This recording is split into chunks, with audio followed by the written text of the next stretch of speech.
चलिए, सारी चीज़ें ठीक हैं, ब्लिंक कर रहा है। चलो, तो पिछले लेक्चर में बेटा हम लोगों ने केमिकल काइनेटिक्स की एक लेक्चर देख लिया था हमने, और उस लेक्चर में हम लोगों ने यहाँ तक बात कर ली थी, और शायद मुझे rate of reaction, order of reaction बताना है, मुझे आज स्टार्ट करना है ऑर्डर ऑफ रिएक्शन के बारे में। तो बेटा वही ऑर्डर ऑफ रिएक्शन स्टार्ट करेंगे, लेकिन स्टार्ट करने से पहले एक चीज़ मैं आपको थोड़ा बता देना चाहता हूँ कि कल वाले लेक्चर में हो सकता है कि बच्चों को कन्फ्यूजन आ जाए कि सर ने गलत बताया है, तो वो चीज़ें कन्फ्यूजन ना हो, एक बार मैं रिमाइंड करा देता हूँ। जैसे ये जो टर्म मैं लिखा हूँ ना कि delta G not less than zero या ग्रेटर देन जीरो, बेटा ये फेजिबिलिटी और नॉन फेजिबिलिटी के लिए लिखा था कि अगर लेस देन जीरो है तो ये आपका क्या होगा, स्पॉन्टेनियस बोला जाता है। आप बोलते हो बेटा कि ये स्पॉन्टेनियस है सर, या कि रिएक्शन अपना फेजिबल है, यही तो बोला जाता है। रिएक्शन आपका फेजिबल है मतलब हो सकता है। और जो दूसरा वाला बेटा है ना, वो उसमें आपको टेंशन नहीं लेना है। ये एक्चुअली क्या है ना, ये नॉन स्पॉन्टेनियस का टर्म था। हालांकि मैं इसको नॉन स्पॉन्टेनियस में ही बोल रखा था, लेकिन हो सकता है कि नॉन स्पॉन्टेनियस मैंने टर्म यूज नहीं किया तो बच्चों को कन्फ्यूजन हो जाए, इसलिए इसको थोड़ा सा दिखाना जरूरी है। तो नॉन स्पॉन्टेनियस बोल दीजिए या नॉन फेजिबल रिएक्शन बोल दीजिए।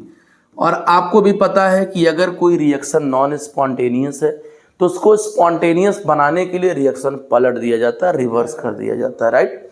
तो ये चीज़ें आपको पहले मैं बता दिया था, लेकिन मुझे लगा कि हो सकता है बच्चों को कन्फ्यूजन हो जाए कि सर ने तो गलत बताया, दोनों एक ही बता दिया, तो इसको थोड़ा सा क्लियरिटी लाना जरूरी था, ठीक है। चलिए हम अब आगे चलते हैं अपने नेक्स्ट स्लाइड पे, जिसमें हम लोग ऑर्डर ऑफ रिएक्शन बात कर रहे थे, डिफरेंट ऑर्डर ऑफ रिएक्शन के बारे में। तो relation between rate and different ये आपका हो ही गया था। शायद मुझे यहाँ से फैक्टर भी तो हो चुका था अपना, फैक्टर भी मैंने बता दिया था। रेट लॉ एक्सप्रेशन भी मैंने आपको आई थिंक मुझे समझा दिया था, रेट कांस्टेंट भी बता दिया था, है ना। तो मुझे ऑर्डर ऑफ रिएक्शन से चलना था, राइट। तो बेटा ऑर्डर ऑफ रिएक्शन को ले चलने के लिए सबसे पहली बात ये देखना पड़ेगा कि कैसे डिसाइड किया जाता है ऑर्डर ऑफ रिएक्शन।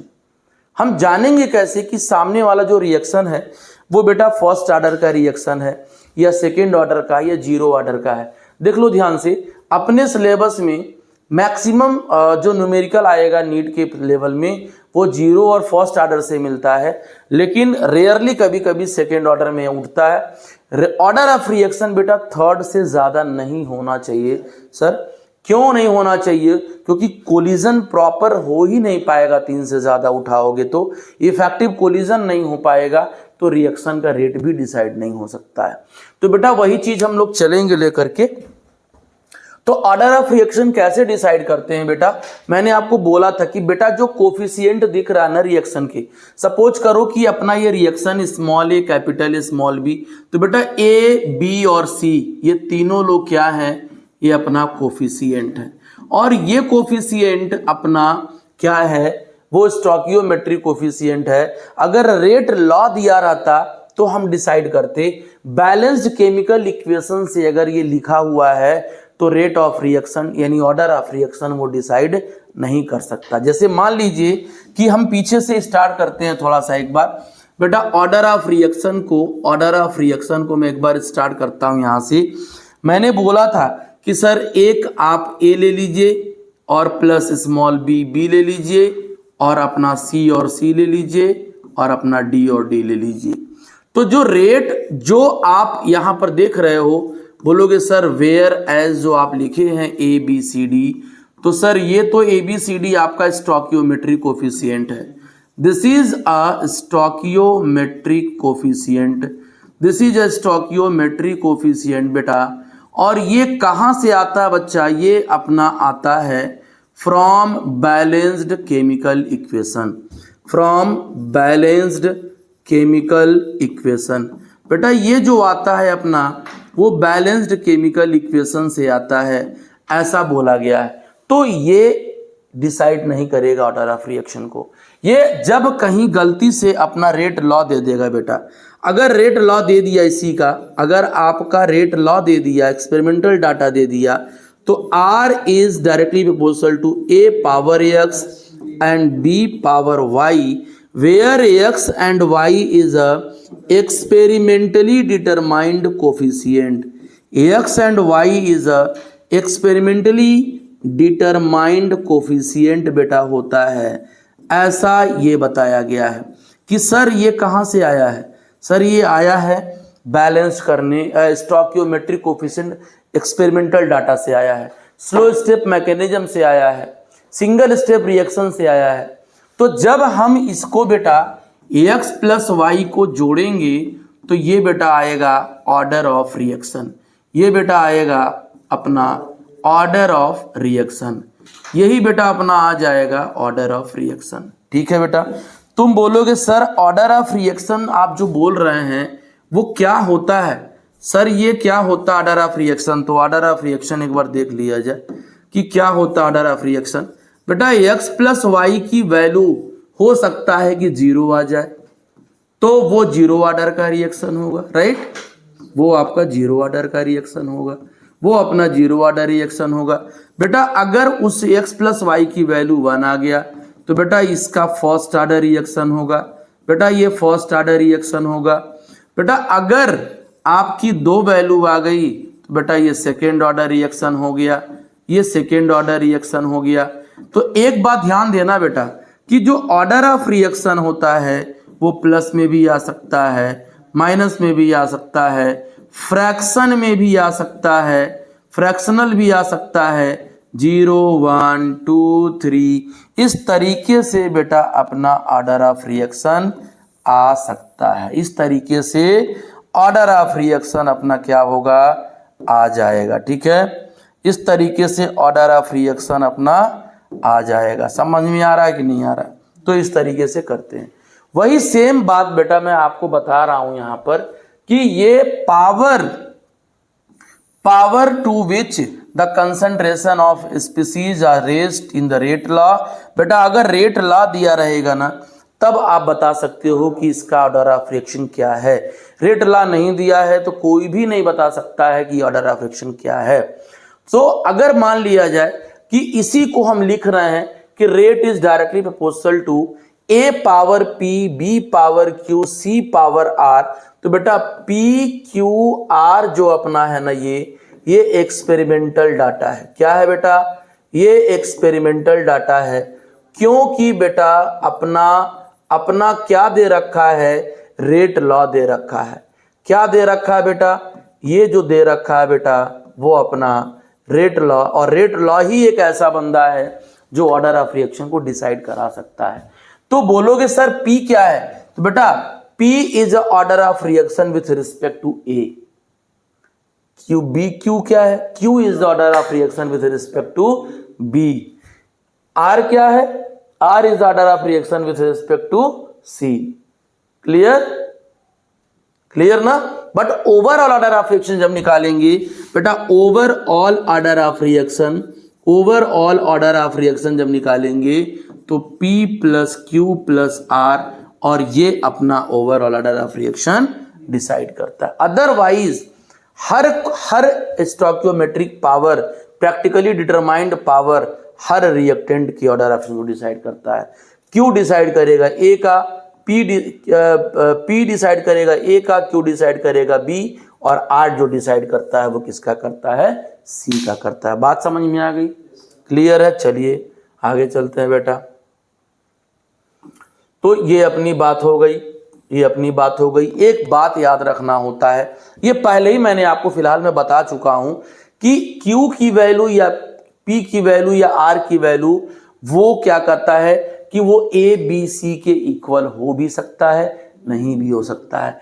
अगर ये आपका फर्स्ट ऑर्डर रिएक्शन, अगर ये अपना जो है एलिमेंट्री रिएक्शन दे दिया, अगर अपना ये एलिमेंट्री रिएक्शन दे दिया, अगर अपना ये एलिमेंट्री रिएक्शन दे दिया, तो हो सकता है कि A की वैल्यू P के बराबर, B की वैल्यू Q के बराबर और C की वैल्यू R के बराबर हो।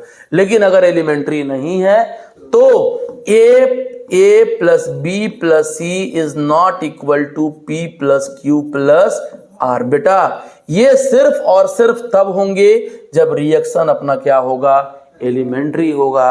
अदरवाइज कॉम्प्लेक्स रिएक्शन के लिए तो ये चीजें आ जाती हैं। बात समझ में आ गया, समझ में आ गया। चलिए आगे बढ़ते हैं। कैरेक्टरिस्टिक क्या है इसका, सबसे पॉइंट मजेदार बात ये है कि बेटा ऑर्डर ऑफ रिएक्शन जीरो भी हो सकता। मैंने पहले ही बता दिया आपको कि सर ऑर्डर ऑफ रिएक्शन क्या हो जाएगा, sir order of reaction zero हो जाएगा। सर ये होल नंबर भी हो सकता है, बिल्कुल सही बात है। इट कैन बी फ्रैक्शनल, मैंने पहले ही बता दिया है कि फ्रैक्शनल भी हो सकता है। It can even be negative with respective to the particular reactant. तो मैंने पहले ही बोल दिया, ये सारी बातें पहले ही मैं लिख चुका हूं, राइट। चलिए तो एक छोटा सा एग्जांपल बेटा मैं लेके चलता हूं, ध्यान देना। अगर बेटा तुमको किसी ने ये बोल दिया कि सर आप इसका ऑर्डर ऑफ रिएक्शन बताइए, 2N2O5 gas will give 4NO2 gas plus O2, तो बेटा कोई भी किसी की औकात नहीं है कि बिना मैकेनिज्म देखे उसका ऑर्डर ऑफ रिएक्शन बता सके। एक ही एक ऐसा तरीका है कि ऑर्डर ऑफ रिएक्शन हम बता सकते हैं अगर अपना रेट लॉ दे दिया हो। तो रेट लॉ दे दिया, देख लीजिए रेट लॉ क्या बोलता है बच्चा कि N के ऊपर N2O5 के ऊपर पावर 1 है, तो सिंपल सी बात ऑर्डर ऑफ रिएक्शन 1 हो जाएगा। क्लियर है। चलिए बहुत मजेदार बात है। दूसरे एग्जांपल पे चलते हैं बच्चा। दूसरा एग्जांपल क्या कहता है, ये भी देख लो। ये रिएक्शन देख के कोई भी डिसाइड नहीं कर सकता बेटा कि ये किस ऑर्डर का रिएक्शन है, जब तक क्या ना दिया हो, जब तक रेट लॉ ना दिया हो। रेट लॉ दे दिया तो भाई सबके लिए बल्ले बल्ले है। ये K इंटू बी पे Br पे पावर 1 है बेटा, BrO3 माइनस पावर 1, H2 पे पावर 2, सबको जोड़ोगे तो क्या होगा, ऑर्डर ऑफ रिएक्शन इसका आ जाएगा। ऑर्डर ऑफ रिएक्शन इसका आ जाएगा। मतलब कि रेट लॉ होना सबसे बड़ी बात है। रेट लॉ नहीं है तो अधूरी सवाल पूछ रहा है, यानी we can't decide the order of reaction to after seeing this concept. ठीक है ना। तो ऐसे सिचुएशन देखने को मिलता है। चलिए आगे आते हैं बेटा। एक वही बात बोल दिया हूं, बहुत बड़ी बात मैंने आपको बोल दिया, पहले ही से बोल चुका हूं कि balanced chemical equation does not necessary to give the true picture of how the reaction takes place. उससे क्या मतलब है भाई, मतलब तो मुझे इससे मतलब है कि एलिमेंट्री रिएक्शन या स्लो स्टेप मैकेनिज्म में कितने रिएक्टेंट पार्टिसिपेट कर रहे हैं, उससे मतलब होता है। ठीक है, यानी सिंगल स्टेप में जो रिएक्शन हो रहा है वो डिसाइड करेगा, बल्कि कोफिशिएंट डिसाइड नहीं करता है। Reaction involve only single step, elementary reaction कहते हैं जो एक स्टेप में कंप्लीट होता है। और अगर एलिमेंट्री रिएक्शन दिया है तो बेटा उसका कोफिशिएंट देख लेना और कोफिशिएंट से ऑर्डर ऑफ रिएक्शन निकाल लेना, बस यही कहानी था। उसका कोफिशिएंट देखना, लेकिन ध्यान देना कि we need the elementary reaction. अगर एलिमेंट्री रिएक्शन नहीं है तो हम उसके ऑर्डर ऑफ रिएक्शन को फाइंड नहीं कर सकते हैं। क्लियर है।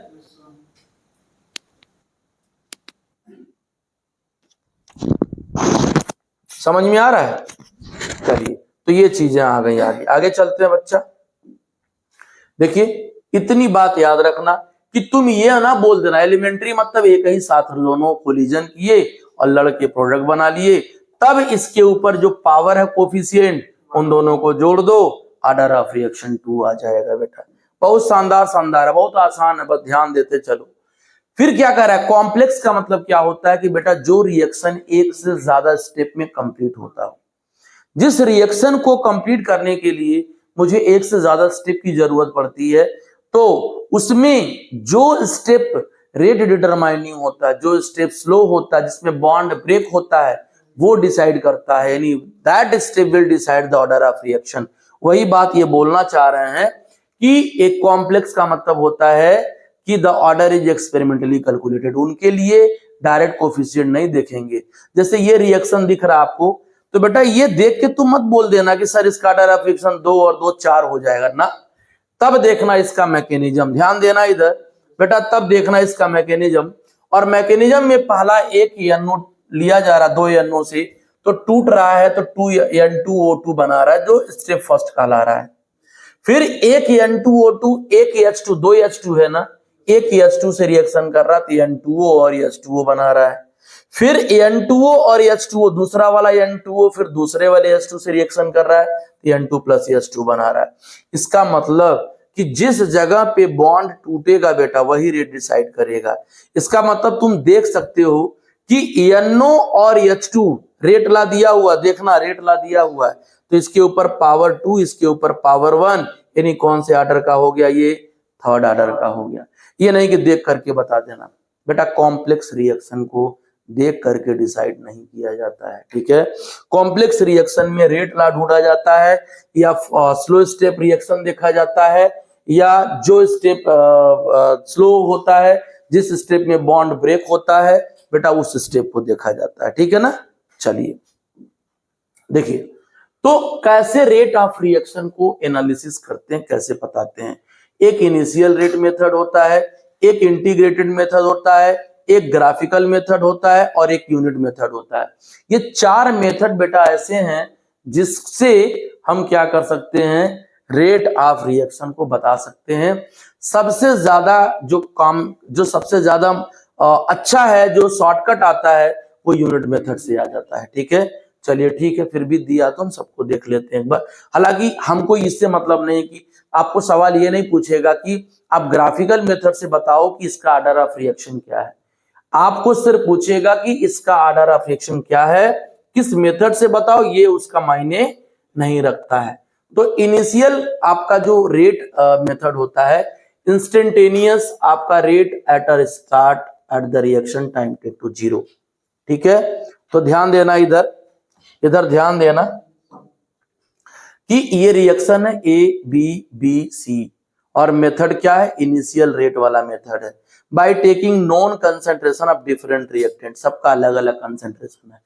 तो यहाँ पे तुम देख रहे हो कि बेटा स्टार्टिंग में रिएक्टेंट ज्यादा था, धीरे धीरे टाइम बढ़ते गया तो उसका रेट क्या होता, उसका डिसअपियरेंस होता गया, यानी रिएक्टेंट घटता जाएगा और सेम टाइम में प्रोडक्ट क्या होता जाएगा, बढ़ता जाएगा।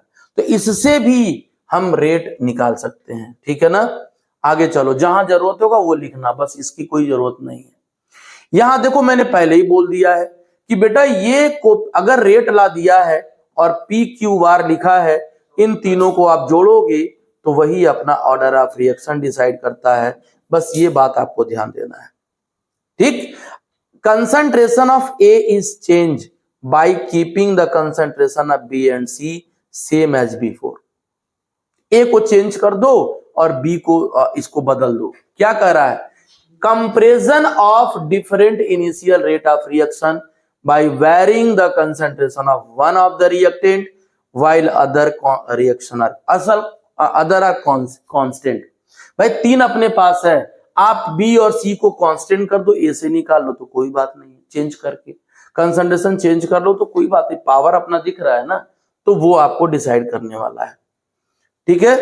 तो देखो ध्यान से, initial rate of reaction are determine, R1 पे देखना ये 1 था, 0 वाला था, ये R1 पे 1 था, और जब टाइम बढ़ा, कुछ आगे आपने टाइम बढ़ाया तो R2 हुआ, उस समय A2 फाइनल हो गया। भाई ये इनिशियल, ये फाइनल है और इसका K डैश दिया है तो कुछ मत करना, इन्हीं को जोड़ के निकाल लेना। R1 अपन R2 इन दोनों का जब रेशियो लोगे तो A0 0 1 A0 1 A0 2, और ये P क्या है, इसका पावर है, याद रखना, ये पावर अपना ऊपर चला जाएगा। तो इस P से आप क्या कर सकते हो, बता सकते हो कि ये कौन सा रेट, कौन सा ऑर्डर आपका रिएक्शन है, ठीक है। फिलहाल ये सब हमको बहुत लंबा नहीं देखना है क्योंकि हमको शॉर्टकट मेथड से चलना है। तो इंटीग्रेटेड रेट में आप आ जाइए। एक तुमको मैंने फॉर्मूला बताया था, थोड़ा सा उसको देख लिया जाए। शॉर्टकट मैंने बताया था कि बेटा अगर सुनना, ऑर्डर ऑफ रिएक्शन को बताना है तो मैंने बोला था कि पहले बेटा देखना यूनिट को, यूनिट देखना, या आप कॉमन जो फार्मूला जानते हो यूनिट ऑफ के का फॉर्मूला क्या जानते हो कि mole power 1 minus n, litre n-1 और सेकेंड इनवर्स। बेटा अगर यूनिट गिवन है, if unit of k are given, अगर दिया हुआ है तब देखना कि लीटर पे क्या पावर है। बेटा लीटर पे जो भी पावर है उसमें +1 कर देना और वही अपना ऑर्डर ऑफ रिएक्शन डिसाइड कर देगा। इससे ज्यादा शॉर्टकट आपके पास कुछ नहीं है। जैसे आपको दे रखा है कि एक रिएक्शन है, ए से बी बना रहा है और उसका रेट जो दिया है वो दिया है अपना 2.1 10⁻³ मोल, ठीक है, लीटर इनवर्स सेकेंड इनवर्स दिया हुआ है। ठीक है, तो आपसे ये पूछ रहा है मोल इनवर्स मान लो हो जाएगा और लीटर 1 हो जाएगा, लीटर 1 हो जाएगा बेटा, लीटर 1 हो जाएगा। अगर मान लो लीटर 1 दिया है, लीटर 1 दिया है तो कह रहा find order of reaction, find order of reaction, find order of reaction. बेटा ऑर्डर ऑफ रिएक्शन निकालना है। मैंने आपको एकदम बेहतरीन शॉर्टकट मैंने बोला कि बेटा आप क्या करना, देख लेना कि तुम्हारे पास, देख लेना कि तुम्हारे पास लीटर दिख रहा है क्या। बिल्कुल दिख रहा है। लीटर को उठाना, उसके ऊपर पावर 1 तुम अपने पास से एक जोड़ देना, यही 1 + 1 2, मतलब ये किस ऑर्डर का हो जाएगा, ये अपना सेकेंड ऑर्डर का हो जाएगा। ये अपना किस ऑर्डर का हो जाएगा, ये अपना सेकेंड ऑर्डर। एकदम बेहतरीन शॉर्टकट है जिससे हम लोग ऑर्डर ऑफ रिएक्शन निकाल सकते हैं। ठीक है, इसके अलावा कुछ मत देखना। ठीक, तो अब आ जाते हैं हम लोग डेरिवेशन पे। बेटा इंटीग्रेटेड रेट लॉ तो हम डेरिवेशन नहीं कराएंगे, डायरेक्ट फॉर्मूला और सवाल, डायरेक्ट फॉर्मूला और सवाल। तो हम लोगों को क्या करना है, जीरो ऑर्डर देखना है। जीरो ऑर्डर का मतलब क्या होता है कि बेटा रेट जो होता है वो कंसंट्रेशन पे डिपेंड नहीं करता है, तो पावर 0 आ जाएगा। फर्स्ट ऑर्डर का मतलब क्या होता है कि रेट इनिशियल के पावर फर्स्ट के डायरेक्टली पावर 1 के होता है। और रेट जो 2 होता है वो मान लो ए पे पावर 2 भी हो सकता है, या अगर मान लो 2 स्पीसीज दिया है तो ए पे पावर 1 और बी पे पावर 1 भी दिया जा सकता है, तो सेकेंड ऑर्डर का होता है। पूरी डिटेल हम लोग जब भी सवाल करेंगे बेटा, जब भी सवाल करेंगे तो हम इस जीरो ऑर्डर के रिस्पेक्ट में करेंगे। फर्स्ट ऑर्डर और फर्स्ट और जीरो के ऑर्डर में देखेंगे, सेकेंड ऑर्डर की बात हम लोग नहीं करेंगे, सिर्फ न्यूमेरिकल दिखेगा तो थोड़ी चर्चा कर लेंगे। ठीक है, चलिए आगे चलते हैं। ये अपना रहा बेटा zero order reaction. Zero order reaction जो रहा, ठीक है, एकदम मजे में। तो अगर कोई रिएक्शन है, ए से बी बच्चा बना लिया, ए से बी बना लिया, और यहां पे जो आप रेट ऑफ रिएक्शन लिख रहे हो के पे पावर n लिख रहे हो, n अपना 0 हो जा रहा है। अगर n अपना 0 हो गया तो वो जीरो ऑर्डर का होता है। बेटा जितने रिएक्शन कैटालिटिक रिएक्शन होते हैं वो सारे जीरो ऑर्डर वाले होते हैं, राइट। तो देखो ध्यान से, वही n की वैल्यू 0 है तो रेट k के बराबर है, यानी जो रेट होगा वो कांस्टेंट हो जाएगा, वो किसी के कंसंट्रेशन पे डिपेंड नहीं करेगा। मतलब क्या हुआ, आप एक बार इसी को देख लीजिए कि rate is directly proportional to A है, और अगर ये सनलाइट के प्रेजेंस में रिएक्शन हो रहा है या अपना जो है कैटालिस्ट के प्रेजेंस में रिएक्शन हो रहा है बेटा, तो ये इसके ऊपर 0 पावर होगा। R = K × A पावर 0, किसी नंबर पे पावर 0 मतलब 1, तो R = क्या आएगा, K, मतलब वो उसके इनिशियल कंसंट्रेशन पे डिपेंड नहीं कर रहा है। जीरो ऑर्डर इनिशियल कंसंट्रेशन पे डिपेंड नहीं कर रहा है, जीरो ऑर्डर उसके इनिशियल कंसंट्रेशन पे डिपेंड नहीं कर रहा है, राइट। चलिए, तो ये कहानी है। यहां पे आ जाओ। तो ये जब तुम रेट लॉ निकालोगे बेटा ना, तो ध्यान देना कि रेट जो आप पढ़े हो कि ए पे पावर 0 होता है, यानी आप कैसे लिखोगे, इस रेट को -dA/dt लिखोगे और directly proportional to A power 0। समझ रहे हो, यहां फोकस करना। तो बेटा -dA/, हम इसको नीचे उठा ला रहे हैं ए वाले को, तो यहां पे ए पे पावर 0 हो जाएगा और कांस्टेंट आ जाएगा, ये हटाओगे तो के आ जाएगा। क्लियर है ना। तो ये सॉरी एक चीज छूट रहा है, यहाँ पे dt तो छूट गया ना, dt, और ये हो जाएगा ए पे पावर 0। बेटा ए पे पावर 0 तो 1, मतलब कि dA/dt इज इक्वल टू के आ जाएगा बच्चा, और dA/dt अगर के आ गया तो कैसे निकालोगे, इसी के रिस्पेक्ट में निकालोगे ना, dA इज इक्वल टू के इंटू dt। अब इसको जब इंटीग्रेशन लेके चलोगे तो इनिशियल से क्या लेके चलते हो, ये इनिशियल से क्या लेके चलते हो बेटा, dA ए इनिशियल, और ये क्या होगा ए फाइनल, और ये अपना क्या हो जाएगा, के कांस्टेंट है dt, तो t अपना ये 0 से क्या हो जाएगा 1, इस तरीके से आता है, राइट। देखो यहीं पे तो है, लिखने की जरूरत है नहीं, इसको यहीं पे दिख रहा है, देखो मैं बता देता हूं। देखो समझ, यहां तक समझ में आ गया ना, ये वैल्यू आपको समझ में आ गई ना। इसी के बाद इसका इंटीग्रेशन करेंगे, अभी दो मिनट का ग्राफ नहीं बता रहे हैं।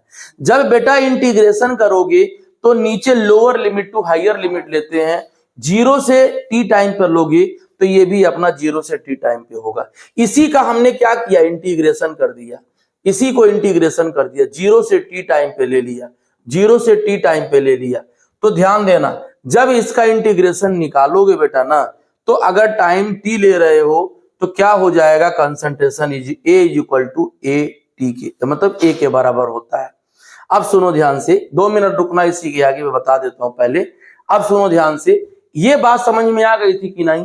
इसी के आगे जब तुम निकालोगे इसी के बाद, इसका मतलब बेटा एक पे आप ए इनिशियल C0 से CT ले रहे हो ना बेटा। C0 क्या है, इनिशियल कंसंट्रेशन है। C0 क्या है, इनिशियल कंसंट्रेशन है बेटा। CT क्या है, फाइनल कंसंट्रेशन है। तो ये क्या हो जाएगा बेटा, ये अपना KT हो जाएगा। क्या हो जाएगा, ये अपना KT हो जाएगा। अब जब देखोगे तो ये क्या हो जाएगा, C0 minus CT is equal to क्या होगा बेटा, KT। इनिशियल से फाइनल अपना KT मैंने ले लिया है, और माइनस में भी था तो पलट दिया ना इसको, भाई ये माइनस में था ना तो पलट दिया हमने। CT माइनस C0 था तो C0 माइनस CT ले लेंगे हम। और अगर C0 is equal to A mole per litre है बेटा, A मोल पर लीटर है, और CT क्या है, A माइनस x है, और ये मोल पर लीटर है बेटा। A स्टार्टिंग का है, इनिशियल का है। मान लो कि A तुम्हारा B बना रहा है, टाइम बेटा 0 था तो A मोल पर लीटर था, और ये 0 था। जब टाइम कुछ आगे बढ़ रहा है तो क्या हो जाता है, x टूट के निकल गया, A माइनस x। तो A की वैल्यू बेटा हम लोगों ने, सॉरी, C की 0 की वैल्यू A ले लिया, और CT की वैल्यू क्या ले लिया, A माइनस x ले लिया बेटा। ये वाली वैल्यू जब यहाँ पुटअप करोगे इसमें तो क्या हो जाएगा, इसमें जब पुटअप करोगे इस वाले फॉर्मूले को ध्यान देना, तो क्या हो जाएगा, A minus x is equal to KT, और A minus A plus x is equal to KT बेटा। A कट जाएगा, x is equal to KT, और t इज इक्वल टू क्या होगा, x बाई k बेटा। इस फॉर्मूले में तुम्हारे पास A नहीं आ रहा है, इसका मतलब वो इनिशियल कंसंट्रेशन पे डिपेंड नहीं करता है।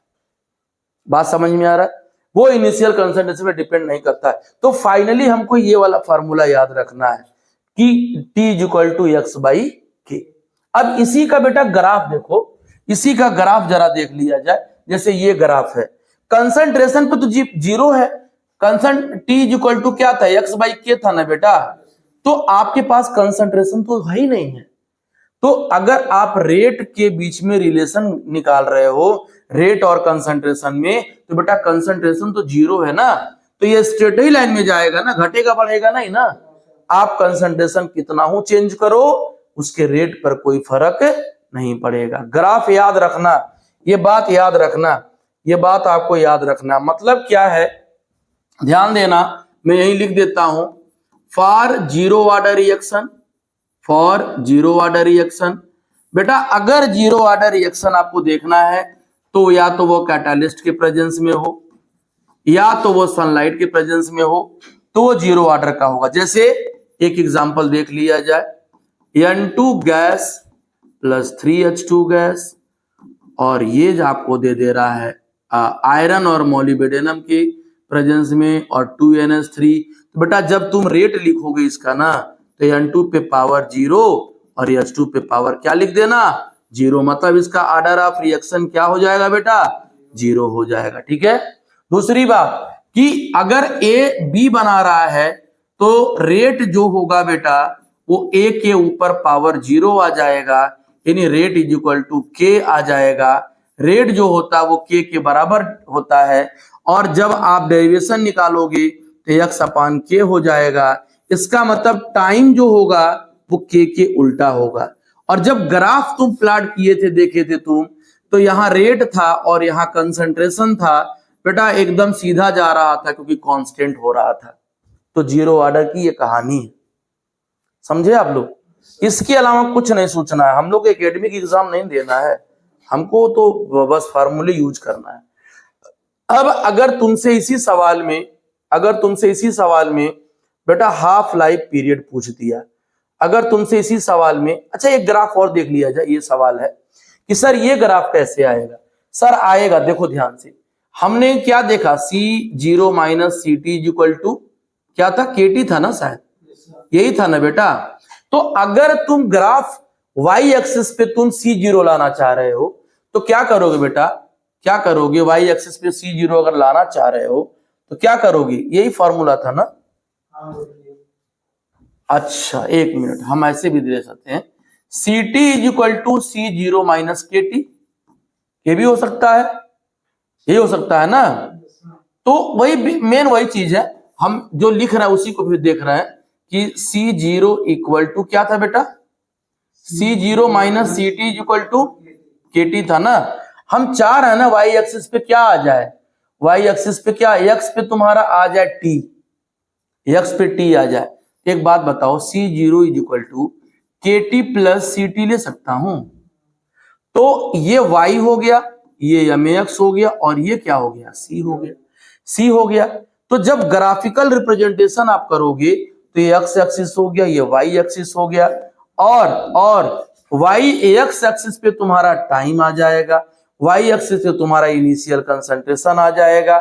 और देखो c की वैल्यू प्लस में आ रहा है ना, तो बेटा स्लोप प्लस में आएगा, जो स्लोप k है, और ये c की वैल्यू जो होगी वो ct के बराबर होगी।